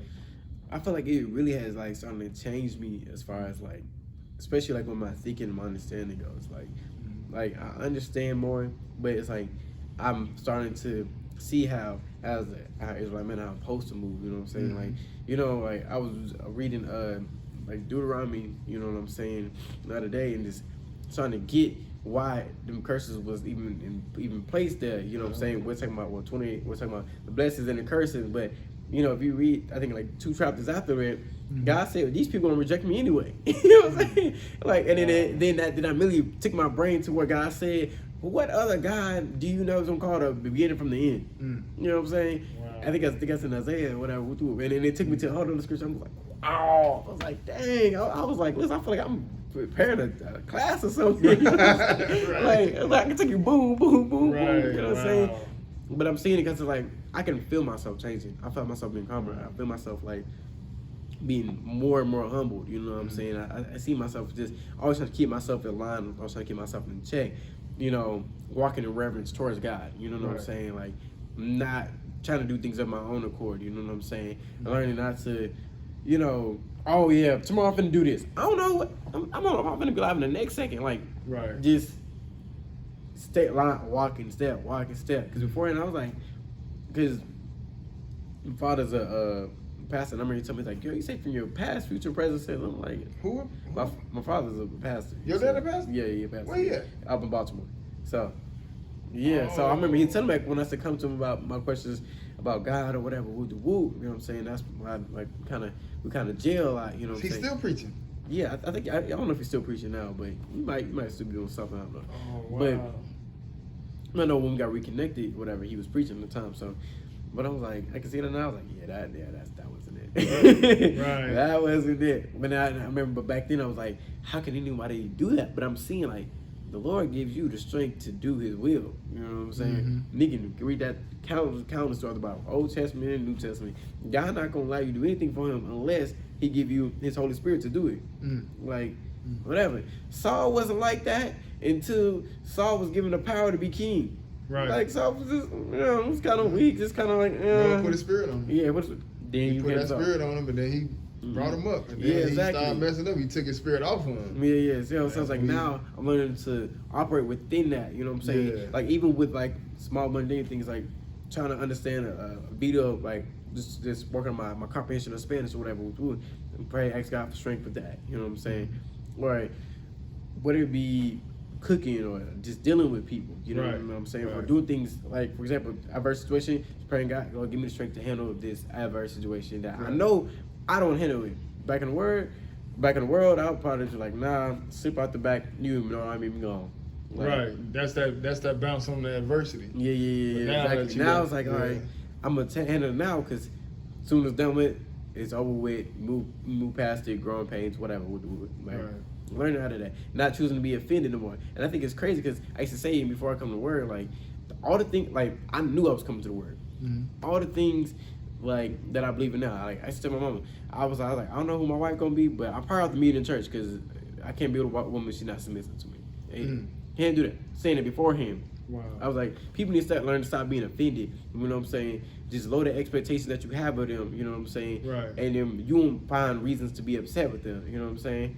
Now I'm in the Word, like that's like showing like forgiveness, showing like, you know, just you understand, you know what I'm saying? You see people for who they are, you know what I'm saying? Or I'm trying to keep my word, you know what I'm saying? Let you know, it's yes be yes and your nose we know, you know what I'm saying? This type of stuff. So I was like, I'm seeing like how all this was like, God being had plans for this, like I already had that in me without even noticing until coming around. So as I look back on everything I've been through, it's like it wasn't just me just kind of going through life or whatever, whether it be like some relationship or whatever, upbringing, but it was for me to get to a point where I'm really and genuinely to like ready to serve God. You know what I'm saying? Like,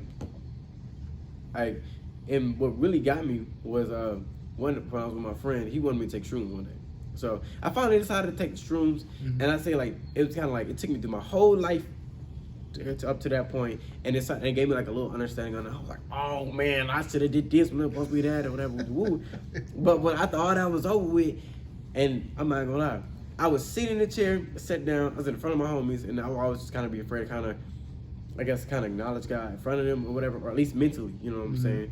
Or I was kind of like just kind of hesitant. And I seen somebody walking to me, but it was like out of like a place of eternity. Like I couldn't see it, but I seen it. Like I couldn't see who it was. But first thing in mind was like, that's Jesus. Like I seen it. It wasn't. People were like, oh, you probably was just tripping. I was like, no, I seen a man walking towards me out from eternity. Like it was from nothing here. It was from something that was. Like it was different. And I really fell. And I remember it was just all white around me. And I remember I was just like scared because I felt my sins. I felt them.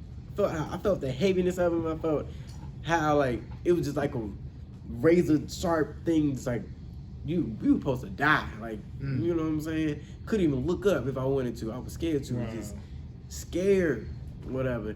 And then finally, I just remember just this seeing feet and ankles, and I was holding to them tight like this. You know what I'm saying? And looking down, I'm just thinking I'm seeing like hell or whatever. It's just something dark and evil. Well, I don't think it was hell, but not because now I know it wasn't hell. But it was something just dark, like this darkness. Like if I looked down, it was just like darkness and evil, and it's got worse and worse, and it scared me. But looking behind them was paradise and life and happiness. Wow. It was peaceful. It was calm, and it was. I remember saying this in front of all my friends. I was like, God, please don't let me get up until I'm ready to serve you. Please don't let me get up until I'm ready to serve you. What would possess me to say that? Wait, would you sleep? This is a vision? This is a vision. Yeah. During the time when you had to take those shrooms. Yeah, taking the shrooms. Like, so you couldn't even enjoy the shrooms. The whole shrooms was pretty much done by this point. Right, Lord, that sobered you up. You know what I'm saying? Like, you know what? Like, everyone knows soon after you start crying, you go through the whole like, oh my gosh, all that's been done. But it was like, I don't know. Right, you done already went through the high. And I went through the high, the ground falling off me. Oh, yo, just hold me, bro. This feels good. Like, no, not like that, but physical contact. Like, in a, you know, right. Yeah, you know what I'm saying? Yeah. Bro, but once that was over with, it was like, all right, come talk to me. You know what I'm saying? And that's how I knew. And I kind of knew leading up to that point, because I remember praying. I was like, what should I do? He was like, yeah, take it. I was like, you serious? He was like, yeah, go ahead. I was like, okay. Because I knew once I got, I guess, high get to that point, I knew I was going to run into God. Like, and that's what I was scared of. I was like, man, I'm running into God. I'm running to Jesus. You know what I'm saying? Like, I knew this was going to happen. I just knew it was going to happen. But until I was ready to get up, like, everything, I remember sober, I'm back to where I'm at or whatever, and I remember telling my friends, and it's like, it's nothing. I'm just like, my life just changed in front of your eyes. And like, old me would probably be like embarrassed, oh my gosh, can't believe that happened. And I was like, man, I'm glad that happened. I got up and ever since that day, changed me. You know what I'm saying? Really? Like, changed me. Like, that's really what it really started that walk. Like, wow. Yeah, I need to get right. Because I know Jesus is this. I know he's real. I ain't seen him, but I seen him. Right. I felt it. Right. I know what, like, I know what that death feels like. Yeah, you know what I'm saying? Satan not gonna do that. Satan ain't finna encourage you like that. No. Like to turn to God. Yeah. If anything, he finna pull you into that darkness. Exactly. I seen it like that. I was like, no. I looked like this. I was like, no, please, God, please don't. But speaking of that, how has it? Well, I know it's changed you, right? Yeah. So, considering, I guess others your age, right? Yeah. And we'll say older people as well, but mainly new people. Yeah. You know what I'm saying? But I think the younger people have more so a problem of making that transition. Yeah. Right. Uh-huh. So somebody your age, I mean, 21, 22, young man. You know what I'm saying? What's your advice for? What would be your advice for people that are newly coming into the word? Like, what's some nuggets you can leave with them? Well, if they trying to get into the word and they on the fence about it, damned if you do, damned if you don't. So, which one you want to be damned? Want to be damned by human hands? You want to be damned by God? Just consider that. Go read Revelations. Yeah. Please read Revelations. Yeah, that's good advice. That don't scare you, then I don't know. We're just gonna pray for you. Yeah, that revelation definitely scary. Just genuine prayers, like just be honest with God about how you feel, and be honest. Like, I'm not there yet, but Lord, please help me get there. Like, help me in my heart. Like, that's always what. Like, even if I never was totally 100% on the idea of a God or something when it comes concerning God, I was like, Lord, desire my heart to be willing. Like, allow my heart to be willing to get ready, to be prepared, or to get to that point where you need me to be at. Just being genuine. And one thing I seen that really has helped me a lot, meditate on the word night and day. When they say, like, that's someone talking about keeping you and changing you and all that stuff, that is just real. Like, that's spiritual food. Like, so every day I try my best night and day to read something. You know what I'm saying?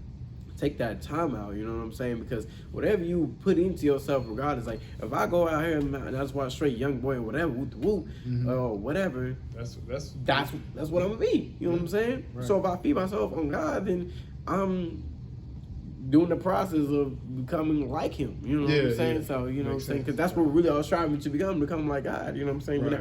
We may like Him, but we're not like Him yet. You know what I'm saying? Right. We are striving to get to that. That's the prize. You know what I'm saying? Yeah, that's the prize. Right. Just do that and just being humble, like humble and knowing that you ain't gonna understand it, but being willing to be taught, be willing to take, I guess, reproofing, chastisement, just everything. You know what I'm saying? Take wisdom from other people. You know what I'm saying? Right. And just be humble to endure what you have to go through. You know what I'm saying? Right. Like, that's the biggest thing. Like, and just be honest. Like, this is God. Like, so if you understand the God, like, He's overcome the world. he already been through everything. That's the great thing about Jesus. He literally went through everything that we went through. He knows exactly all things we're gonna feel, and he knows it even before then. He already knows it, like even more than you do. You know what I'm saying? Even from all perspectives that you might even have about it, whether you're in the situation, out of the situation, or before the situation, you get into it. So you know what I'm saying? Like the power of Jesus through the Holy Spirit it's beyond great. There's no word to describe it. So it's going to carry you. You know what I'm saying? But it's like, are you willing to have faith in Him? You know what I'm saying? Right. Like if you truly have faith, it's like a roller coaster, and this is what it is. It's like just sit in the seat, don't get up. Right. You get up, you stand up on that roller coaster, you gonna get hit, you gonna get hurt. Right. You gonna get that stomach gonna drop. Have faith and just ride. Just have faith, because everything is gonna be fine. Like you know what I'm saying. Not everything's gonna be peachy and cream. All things work together. Yeah, Of those that love the Lord, whether good or bad. Yeah, but spiritually, everything's gonna be fine. Physically, everything outside, you're gonna go through. But at the same time, when Jesus gets back and all that stuff, you're not even gonna remember how bad it was. Right. You're like, yo, man, I'm glad I went through that. I'll do it again. Come on, you know what I'm saying? That's that faith we live by. That's the difference between us and everybody. You're not even gonna remember all things. It's gonna pass away. So it's like, you know what I'm saying? Just dive in. Like, don't be scared. Like, this is God. Like, you know what I'm saying? Especially if they Israel too. What do you have to worry about? Like, this is who you are. Like, we don't know who we are. They tell us all the negative things is us, and we've been doing that, and I ain't been doing that for nobody. You know what I'm saying? So imagine we do what truly is us. You know what I'm saying? Yeah. What we do naturally, what really is us. That's you know what I'm saying? Yeah. Just imagine that. You know what I'm saying? Nothing but up. Literally, up coming down here. But with so many, different religions floating around, right? Yeah. How do you think the world would be if everybody was on one accord and understood the Bible? You know what I'm saying? Like what impact do you think a better understanding of the Bible would have? Well, it wouldn't be crime. It wouldn't be all this. The world just wouldn't be the way it is now. You know what I'm saying? Like, the great thing about that is the whole world is gonna come to understanding, regardless if it wants to or not. You know what I'm saying? So that's the great thing. That's the word that we're looking forward to. But if you knew that now, then wouldn't be all the madness that's going on right now? You know what I'm saying? You wouldn't have young men going around killing each other. You know what I'm saying? Killing themselves with drugs or whatever, you know, or even just people in general just going through all these hard spells of life. You know, depression and all that stuff, and being suicidal, and women feel like you have to be all the way naked just to. For whatever. Seen for attention. I'm like, girl, if you look good, you don't need to be naked. We're men know. Okay, we know you look good. No matter what you wear. We come a long way from the 50s. Like, yes. I mean, some of our ancestors, like Martin Luther King, them, Malcolm X, boy, they look at what's going on now. Just take it back to Solomon and David. They looked at this, they be like, what is wrong? They ripping their clothes. The women ashes. Because women had some sense of pride, and they were shamefaced, man. They weren't doing this type of stuff. I mean, Israel always been jacked up. And I always had a thing, like, I feel like a nostalgia complex. Like, I don't like to watch anything that's modern. Like, I try to get everything at least 15 at the very least to like 20 years back or whatever, because you can see where society is at. Like, it's not as what it was in the 50s, of course, but I like how slowed down it was. I like how it's not as corrupt as it is now. Right. I really can't stand it. Like, that's why I love watching old movies, and I can get really caught up in it. And I had this thing like, you don't got to worry about stopping it. You don't got to worry about it getting seen. Fast forwarding. I don't want to see all that. You know what I'm saying? Or like, and like, of course, like even still with some new, like, let's say taken from like late 90s, early 2000s or something like that, you can see where they're starting to implement those sentiments in it. You know what I'm saying? But it's still not like the focal point. Like,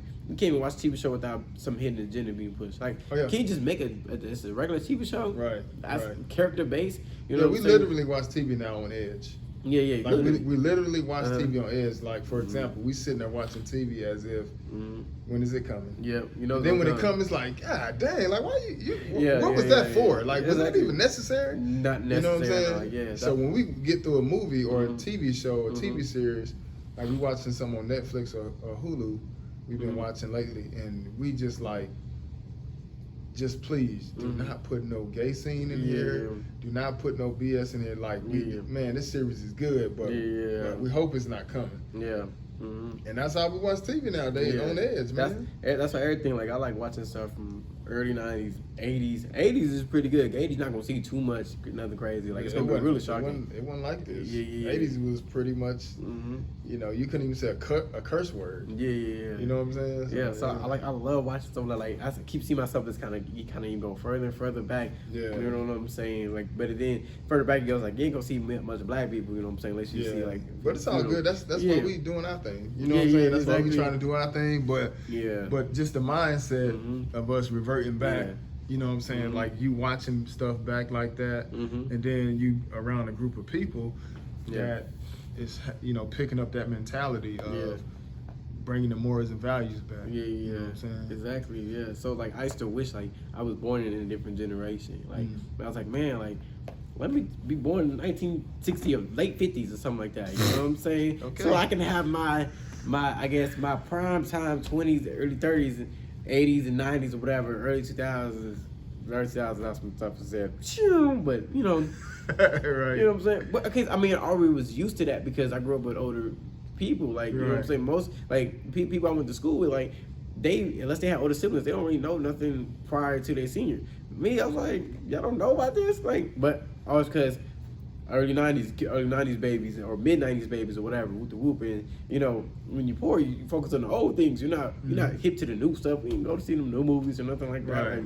Like, whatever old movies was on at that time, you know what I'm saying, on TV, we was watching that. You know what I'm saying? So it's like, I was like, man, that's like, love watching like nostalgic stuff. Like, I'm like, man, I wish I was there. Like, genuinely, I wish I was there. Like, you understand? It seemed like righteousness, peaceful, and all that. Stuff.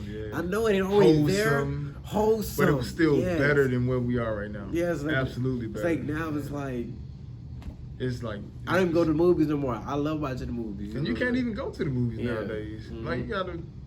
Especially Camp Creek. You know what I'm saying? Like, it ain't nothing but a hangout spot and they shooting up over there, man. Exactly. But even some of the things on the movies, like you say, you know, so Yeah, you getting shot, or the seats that you sitting in might give you an STD. Yeah. So just the seat alone, Lord have mercy. The seat alone. That was, you might just go ahead and stream it online or something like that. Well, we done made it down to the last part of this interview, and I just got one more thing for you before you leave. I don't know if you watched any of these interviews from the beginning to the end. Well, I don't know about the beginning to the end, but I like so skip through it. Have you ever watched the end of the video? No.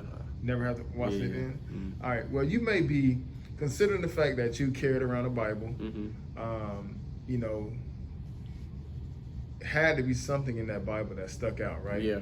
So this is the question that I like to ask everybody before we wrap it up. This is the hot seat question, hot button, or hot seat question, right? So let's see if you're ready. And I'm gonna give you a minute. All right. But you got to narrow it down. Okay. Don't be trying to say, well, I like this one, I like this, and I like that. No, give me. It's 2 questions. Yeah. And it's 2 answers. Okay. What's your favorite book? Or in scripture? Your favorite book and your favorite scripture. Okay. And tell us why. Ooh. Dang, all right. All right. I'll say my favorite book would probably be Isaiah. Just all the prophecy there. And then, because it's just really great to see the prophecy, but you hearing how God feels, like in great detail, you know, and kind of it really helps you to see what prophets were wearing. They were the vessels. Like, there was this, for example, the president of the United States, he don't always speak, but they have a speaker of the house or the speaker for the president, you know what I'm saying, or a spokesperson, right?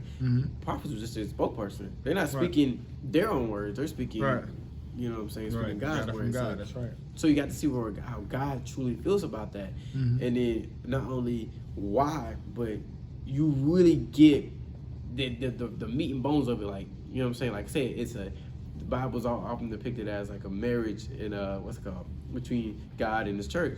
So anytime somebody else like, has a problem with their relationship, you want to sit down like, oh, what happened? Why y'all broke up? Right. You want to pick up the meat and bones to it. Mm-hmm. So I think that's why I like it. And Isaiah is so vast and it really gives great detail into like what's really going on, how you feel. You know what I'm saying? Like, so I like that. Favorite verse? Hey, I don't think I have a favorite verse. Huh? I don't think I got a favorite verse. Let me think. Gotta be one. Man, You mentioned one earlier, which is a great one. If you can't remember any, sure can. You know, drawing blanks right now. I'm trying to think. that's why it's a hot seat. Dang. it's like someone asks you, so tell me about yourself. I'm like, what am I? You got to phone a friend. Hey, can you tell me about myself? Like that's a great choice right there. They barely even know you, bro. Shoot. I'm trying to think. Probably. No specific one because it's a constant thing throughout the Bible, but just basically hearing that dang.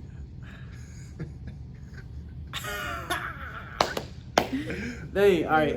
Basically, pretty much any scripture that just talks about God's people being sent into captivity. You know what I'm saying? Right. God sent us into captivity. Like anything is probably on the lines of that. You know what I'm saying? Because really, let's just say, because I love you, I'm gonna chastise you. I can't think of the word for it right now, but yeah, I mean, it's not necessarily scripture, but yeah, but it's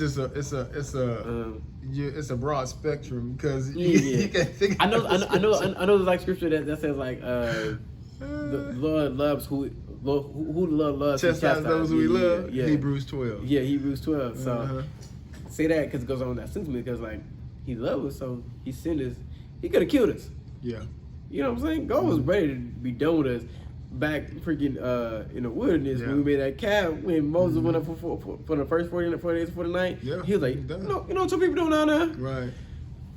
Move out the way. I'm finna get them. Yeah. It's over. And the people I raise up through you is gonna be even better than them. Right. You know what I'm saying? Right. So, but praise God, Moses. Yeah, that mercy. Yeah. Moses came and asked for that mercy. Yeah, stood on our behalf. Yeah, give it on our behalf. You know what I'm saying? Because you got to block me out if you're gonna do that. You know what I'm saying? Which is crazy that he said that too. And he said it to God. Yeah, that's intercessor. Yeah. You know So, but like I said, like God loves him and he decided to do that. But it's the fact that I'm gonna gather everybody back together. So really, probably be like I will gather my children from the four winds of the earth that they've been scattered. That's really, you know what I'm saying? Because like he's not just gonna leave us there; he gonna come get us. Right. That's big. Yeah. So it's probably more so that than the chastisement one. Yeah. Okay. Well, you went outside the 1 minute, but I give you that because I was gonna take him out. Because over time, the more and more you read, the more and more you get into it. Yeah. It's gonna be something that sticks out, but you did say something that did come out about staying in that word. That's Psalms chapter 1, man. You know, in His law they do meditate day and night. You know what I'm saying? And that's always a safe one. So on that note, man, I just want to encourage you, man. You know, being new to the word. Yeah. You know what I'm saying? Sometimes, man, when you know it is what it is, bruh, ain't nothing else got to be said. You feel what I'm saying? Like when you know you done found the truth, bruh. Like, ain't nothing else got to be said, man. Yeah. So I just want to encourage you as a young brother, man. Like, keep that zeal, bro. Yeah. Don't let nobody, I don't care. If it's this church, if it's in the world, don't let nobody put that fire out, bro. Yeah. You know what I'm saying? Like, you ain't weird. You not because you sit here and get the word. Like, that's what you're supposed to be doing because the next generation coming up, man. Yeah. How y'all going to preach the word if y'all ain't eating the word? You know what I'm saying? Yeah. So that's what the Sabbath is for. It's for us to feast on the word of God. Yeah. So stay in that mindset. You know what I'm saying? You set that example for others. You know what I'm saying? Because y'all next, man. You know, we don't let us see the Lord come. Yeah. You know what I'm saying? I remember when I was 33, when I first came into the word, and here it is now. I'm going on 48 years old. You know what I'm saying? Yeah. And that's crazy to me. Like 37 or something. No, but I remember though. I remember at that age, man, like when I came in and I was looking at the teachers like, dang, man, this like Elijah, you know, kind of remind me of Paul or something. You know, I see Paul like cool with everybody, but at the same time, he cold with them scriptures. Brother Elijah, he's super smart, you know what I'm saying? And I see Bowie like a like a Samuel, you know what I'm saying? Yeah. Like, don't play the radio, Yeah. but he gonna deal with the word, but he'll Yeah. chop your head off at the same time. Yeah, You know yeah. what I'm saying? Mhm. So I looked at these elders like Yeah. they was just superstars in my eyes. The way I looked at Michael Jordan and stuff, you know what I'm saying? Yeah. So here it is years later, man. I still feel the same way, Yeah. and I don't care nobody say like why. I mean, just think about it. Me as a teacher, man. Me as a teacher, bro. I sit in here. If I ain't in the room back there, I come out. I'm sitting in here doing Q&A. You know what I'm saying? And it's not for me, and it's not for my personal reasons as far as like trying to make anybody else do it. It's just that I love the word that much. Yeah. I love the word, man. You know what I'm saying? So I want to be around it. You know what I'm saying? Yeah, so I yeah. just say to you, man, keep that vibe, keep that zeal, man. You know what I'm saying? Thank you once again, man, for coming through, man.